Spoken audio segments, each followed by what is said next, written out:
Nos vaches, on les voit naître. Ouais. On les voit naître, on s'en occupe quand ils sont bébés. On les connaît par cœur.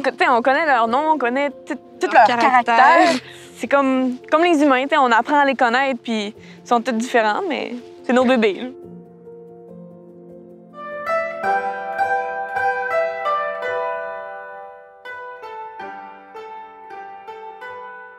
Bonjour, moi c'est Maud Lagacé. Mylène Lagacé. Nous sommes à la ferme Bel Horizon à Matapédia, en Gaspésie, et nous sommes en production laitière.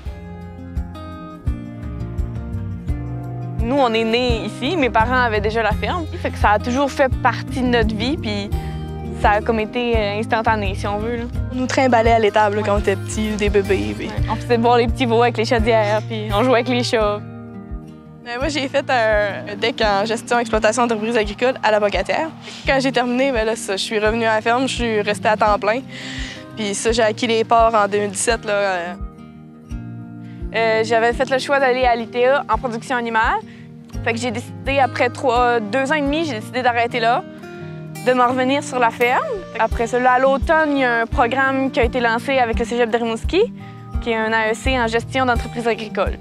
Fait que puis là, c'était des cours à distance, fait que ça combinait très bien les cours puis le travail sur la ferme. Fait que je trouvais ça motivant parce que je pouvais mettre mes connaissances tout de suite en application.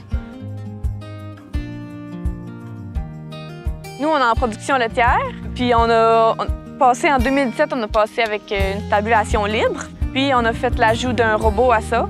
Puis en 2020, à l'automne 2020, on a rajouté un deuxième robot de traite. Là. La traite robotisée, la grosse différence, c'est que les vaches sont libres Ils décident par elles-mêmes d'aller se faire traire, d'aller manger, d'aller se coucher, d'aller boire.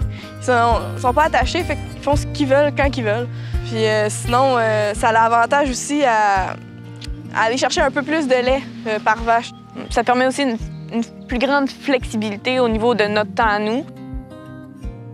La distance, ça, c'est un de nos plus gros enjeux parce que tout ce qui est intrant, tous les aliments qu'on doit acheter pour pouvoir nourrir notre troupeau, mais ça vient de quelque part, puis il faut payer le transport de ces choses-là. Fait que ça vient jouer surtout sur nos coûts, mais ça nous apprend aussi à être débrouillards. Comme là, avec les robots de traite, bien, on a appris à les réparer un petit peu plus, t'sais. On a appris à voir les problèmes avant qu'ils arrivent aussi. Puis sinon, pour ce qui est des robots de traite, là, beaucoup par téléphone avec les techniciens, là, ça nous aide pas mal. Pour un jeune qui veut démarrer en agriculture, l'important, c'est vraiment de s'entourer de personnes d'expérience. C'est ça qui va faire toute la différence dans le bon démarrage ou dans un transfert non parenté. Bien, la motivation, elle vient surtout du fait que nourrir la population, je pense que ça, c'est une des grandes... Valorisation. C'est valorisant. Moi, c'est souvent aussi quand il y a des gens qui viennent visiter puis qui leur montrer comment c'est fait. Ça, j'adore ça, là. Puis en même temps, ça serait mentir aussi, des fois, dire que tout le temps, tout va bien, puis il y a des matins, ça nous tente pas pantoute, là.